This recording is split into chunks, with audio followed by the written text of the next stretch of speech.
sang Bob Dylan's Song of Our Morning today. That's Robert Palmer and UB40 with I'll Be Your Baby Tonight. My guest in the studio is Chris Futrell, whose book, Muddled Daze, we've been talking about, which is the story we'll come to in a moment of the kid who gets the daze, the bloke who gets the daze the wrong way around.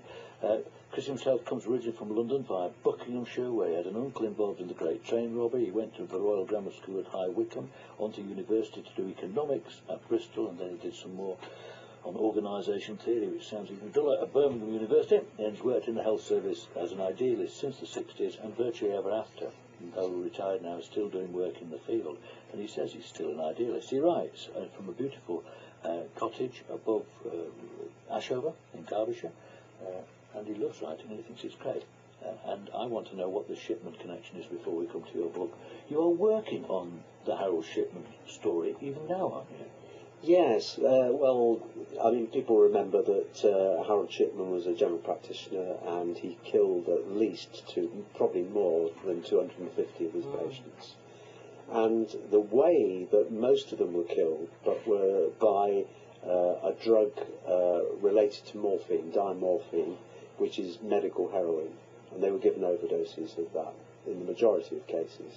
And what I'm currently working on is a method of tracking this drug, which is needed for patients in the community, in a way that would avoid it falling into the wrong hands. So that's what I'm working on, and it's the sort of problem where if you go over the top and get too bureaucratic, then it will interfere with patient care and people's professional time. And if you don't do it, there's a risk it will be misused. So the challenge is to get a system which is not bureaucratic, but does track the drug. So what would that be? So presumably it's got via chemists, is it? Yes, I mean, we're talking principally about terminally ill patients. It is used for other people, but for a terminally ill patient, very large quantities of dimorphine can be prescribed, and they can be prescribed for injection in their own home, usually by a nurse. So there can be a substantial quantity in the patient's home. And Shipman actually took excess of that drug. He either prescribed more than was needed or took what was left and used it for unpleasant purposes. And it's making sure that the drug is accounted for without wasting professional time. That's the challenge that we're...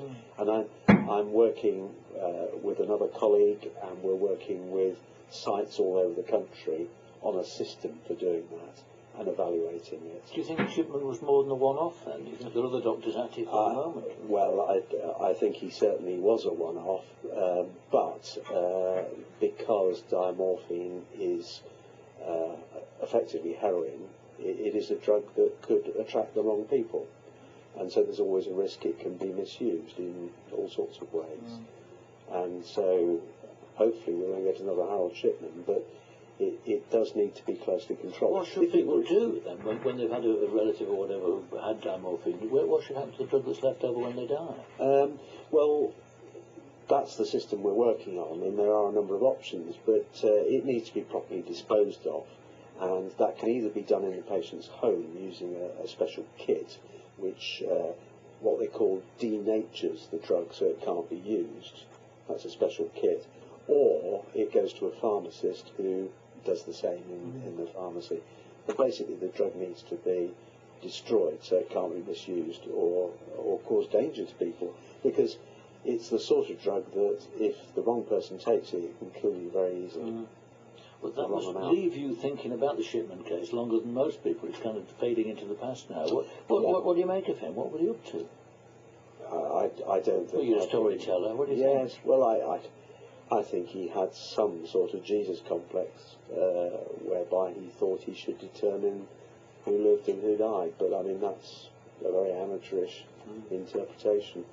But it is extraordinary because he was very much liked by his patients. And they were as shocked as any, they thought he was wonderful. So he had a good bedside manner. So he wasn't an obvious nutter, and that's why he fooled people so long. Chris Futrell. Now let's turn to the story. Let's turn to your life. You made a list in one of the CVs you did for us, saying what were you most proud of in your life, and it was your children, Tom and Alice. Tom died, didn't he?